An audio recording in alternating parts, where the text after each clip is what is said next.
Hello friends, வணக்கம். இது நாங்கள் கண்ட உலகம். இன்றைக்கி நம்ம ஒரு சூப்பரான ரெசிபி வீடியோ தான் பார்க்க போகிறோம். நல்லா கிராமத்து ஸ்டைலில் பச்சை பயிறு கத்திரிக்காய் குழம்பு ரெசிபி தான் பார்க்க போகிறோம்.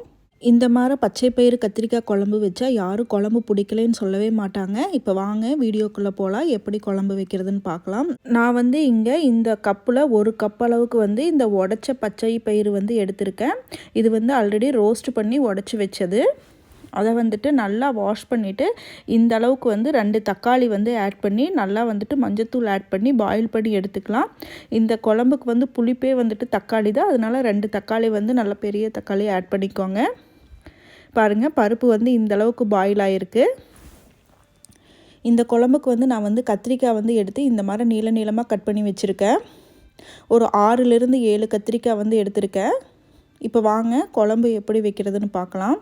நான் இங்கே கடாயில் பாயில் பண்ண பருப்பை ஆட் பண்ணியிருக்கேன். தக்காளி நல்லா மசிச்சு விட்டுக்கோங்க.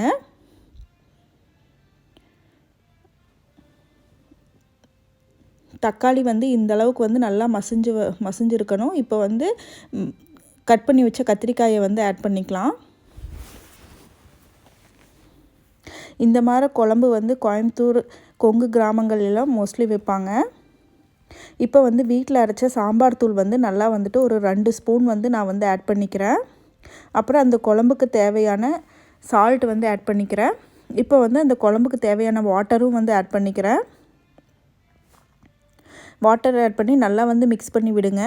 நம்ம நார்மலாக துவரம்பருப்பு சாம்பார் எப்படி வைப்போமோ அதே மாதிரி தான் நம்மளுக்கு சாம்பார் எந்த அளவுக்கு தண்ணியாட்ட வேணுமோ அந்த அளவுக்கு தண்ணி ஆட் பண்ணிக்கலாம். இப்போ ஒரு மூடி போட்டு நல்லா அந்த கத்திரிக்காயை வேக விடலாம். பாருங்கள், கத்திரிக்காய் பாதி வெந்திருக்கு. இன்னும் நல்லா வேகணும். இன்னும் மூடி போட்டு இன்னும் கொஞ்சம் நேரம் நல்லா பாயில் பண்ணலாம். பாருங்கள், சாம்பார் நம்மளுக்கு கொதிச்சு வருது. கத்திரிக்காயும் ஆல்மோஸ்ட் நம்மளுக்கு பாயில் ஆகிடுச்சு. இந்த கத்திரிக்காய் அந்த பருப்பு கூட சேர்ந்து அந்த சாம்பார் தூள் கூட சேர்ந்து நல்லா குக் ஆகணும். சாம்பார் தூளோட பச்சை வாசனை போகணும். நான் ஒரு 10லேருந்து 15 நிமிஷம் எடுக்கும். இங்கே நான் சாம்பார் தாளிக்கிறதுக்கு சின்ன வெங்காயம் கட் பண்ணி எடுத்து வச்சுருக்கிறேன். அப்புறம் கருவேப்பிலை எடுத்துருக்கிறேன். இந்த சாம்பாருக்கு நம்ம ஒரு சீக்ரெட் இன்க்ரீடியன்ட் யூஸ் பண்ண போகிறோம். இந்த சாம்பாருக்கே நல்ல சுவையும் மனமும் இதுதான் கொடுக்கும். இது வடகம். வெயில் காலங்களில் வெங்காய வடகம் போட்டு வச்சுருப்பாங்க கிராமங்களில். அந்த வடகம் தான் நம்ம இந்த சாம்பாருக்கு யூஸ் பண்ண போகிறோம். இந்த வடகம் யூஸ் பண்ண வெங்காயம் கருவேப்பிலையெல்லாம் எதுவுமே யூஸ் பண்ண வேண்டியதில்லை. ஆல்ரெடி ஆட் பண்ணியிருப்பாங்க. இப்போ ஸ்டவ்வில் ஒரு பேன் வச்சுட்டு ஆயில் ஆட் பண்ணிவிட்டு ஆயில் ஹீட் ஆனதையும் அந்த வடகம் ஆட் பண்ணிக்கலாம். இந்த சாம்பாருக்கு நல்ல டேஸ்ட்டே இந்த வடகம் தான். இந்த வடகம் இப்போ டிபார்ட்மெண்ட் ஸ்டோர்லாம் கிடைக்கிது. பாருங்கள், இந்த வடகம் இந்த அளவுக்கு நல்லா ஃப்ரை ஆகிருக்கணும். இப்போ கருவேப்பிலையும் அந்த சின்ன வெங்காயத்தையும் ஆட் பண்ணி நல்லா வதக்கி விடலாம். இந்த வடகம் ஆட் பண்ணி சாம்பார் வச்சு பாருங்கள். இந்த சாம்பாரோட சுவையே தனியாக இருக்கும். பாருங்கள், நல்லா மிக்ஸ் பண்ணி விடலாம்.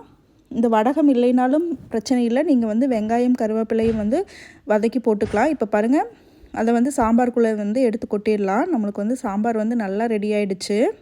இந்த வடகம் ஆட் பண்ணினதுக்கப்புறம் நம்ம இன்னும் ஒரு 5 மினிட்ஸ் சாம்பாரை கொதிக்க விடணும்.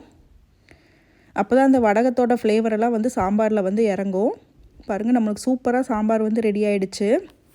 இந்த மாதிரி சாம்பார் கத்திரிக்காய் பச்சை பயிறு சாம்பார் வச்சு கொடுங்க. யாரும் பிடிக்கலைன்னு சொல்லவே மாட்டாங்க. இந்த வடகம் கிடச்சா இந்த வடகம் ஆட் பண்ணி செஞ்சு பாருங்கள். இந்த சாம்பாரோட டேஸ்ட்டே வேறு லெவலில் இருக்கும். கிராமங்களெல்லாம் வெயில் காலங்களில் இந்த வெங்காயம் வடகம் போட்டு வச்சுப்பாங்க. இந்த வெங்காய வடகம் சாம்பாருக்கு புளி குழம்புலாம் யூஸ் பண்ணால் நல்லா டேஸ்ட்டாக இருக்கும். இப்போ பாருங்கள், நம்மளுக்கு சாம்பார் நல்லா ரெடி ஆகிடுச்சு. இப்போ ஒரு பவுலுக்கு மாற்றிக்கலாம்.